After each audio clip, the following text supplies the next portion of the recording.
आज रोज़ अत्याचार होते हैं, दुराचार होते हैं, महिलाओं पर, दलित पर किस प्रकार की घटनाएं होती है राजस्थान में, ऐसा कभी नहीं था कि आज राजस्थान नेशनल क्राइम ब्यूरो की रिपोर्ट में 1 नंबर पर पहुंच जाए। जब चुनाव आए हैं तो सारी चीज़ें याद आ रही है, राम भी याद आ रहे हैं इनको अपराधियों पर कार्रवाई करेंगे ये भी याद आ रहा है, लेकिन जनता सब जानती है।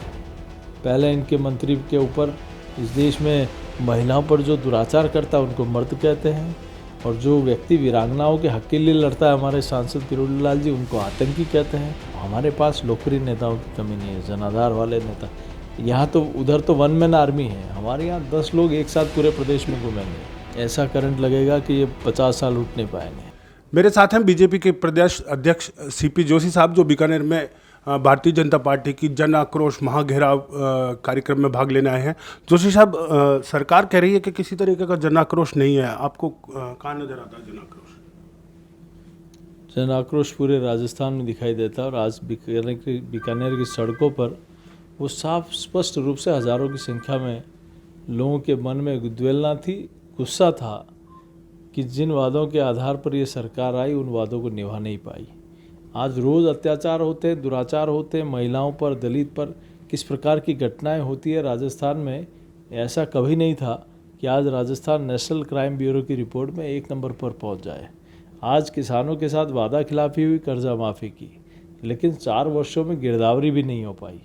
फसल खराब हो रही है, लेकिन सरकार जानबूझकर उसको 30% से ऊपर खराबा शो नहीं कर रही है। बेरोज़गार युवाओं के साथ न तो भत्ता मिलता है युवाओं को, न उसके अलावा भी 18-19 बार एग्ज़ाम के पेपर लीक हो जाना ये इतिहास में पहली बार हुआ है।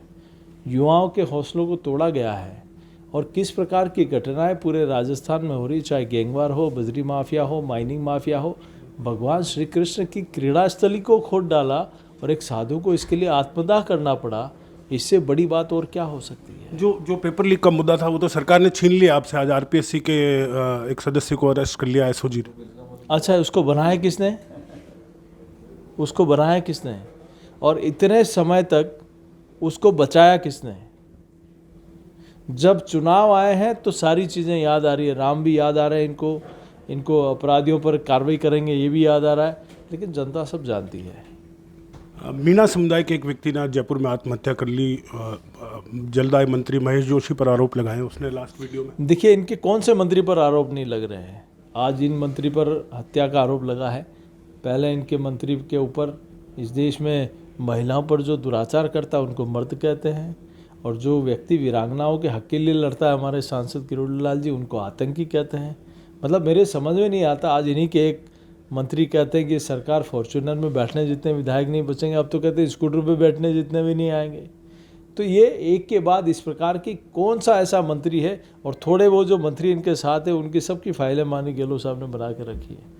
जिस दिन बाहर जाएंगे उनकी फाइलें बाहर आ जाएगी। तो ये सरकार सिर्फ और सिर्फ वेंटिलेटर पे है, और ये वेंटिलेटर का समय समाप्त होने वाला है। पर सरकार, ये सुकून की बात है कांग्रेस के लिए कि बीजेपी में 1 दर्जन से ज़्यादा दूल्हे हैं। इसमें बुराई क्या है? इसमें बुराई क्या है जब ऐसे, और उनके यहाँ तो कोई दावेदार बनता है तो उसको नकारा और निकम्मा कह के धक्का दे दिया जाता है। हमारे यहाँ तो इतने लोकप्रिय नेता तो हैं, इतने जनाधार वाले नेता तो हैं। जब निर्णय होगा, जो होगा देखा जाएगा, लेकिन इतने जनाधार वाले और लोकप्रिय नेता भारतीय जनता पार्टी में है, इसमें बुराई क्या है? बीजेपी चुनाव की तैयारी में है। चुनाव फेस क्या होगा चुनाव का? हमारे पास जितना लोकप्रिय फेस किसी पार्टी के पास और दुनिया में किसी के पास नहीं है, जिनके प्रति लोगों की बहुत बड़ी आस्था है, विश्वास है, और आदरणीय नरेंद्र मोदी जी बहुत बड़ा फेस है। आप आए हैं आज, कल वसुंधरा जी आ रही हैं 3 दिन के बीकानेर के दौरे पर। वही कह रहा हूँ, हमारे पास लोकप्रिय नेताओं की कमी नहीं है, जनाधार वाले नेता। यहाँ तो उधर तो वन मैन आर्मी है, हमारे यहाँ 10 लोग एक साथ पूरे प्रदेश में घूमेंगे। कांग्रेस का सुपड़ा साफ होने वाला है। पर वो सुपड़ा कैसे साफ होगा अशोक जी? 1000 यूनिट बिजली फ्री दे रहे हैं, 500 रुपये में गैस का सिलेंडर दे रहे हैं, और जो सबसे बड़ी समस्या है महंगाई की, उसके लिए कैंप्स लग रहे हैं अब। अशोक जी कहाँ थे इतने साल?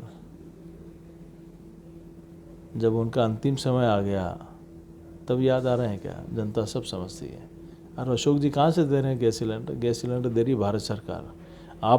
आपका अप्रैल से पहले कुछ कर नहीं सकते और 3 महीने बाद आचार संहिता लग जाएगी, क्या करेंगे अशोक जी?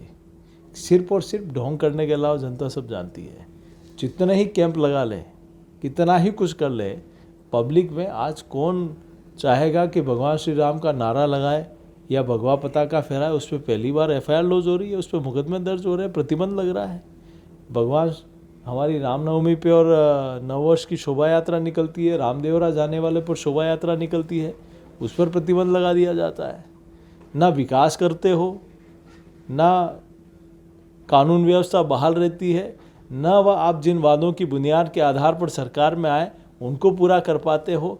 तो किया क्या है आपने? सिर्फ और सिर्फ तुष्टिकरण के अलावा कुछ नहीं किया। पर कांग्रेस को लगता है कि अंडर करंट नहीं है, कांग्रेस के खिलाफ एंटी इनकम्बेंसी नहीं है।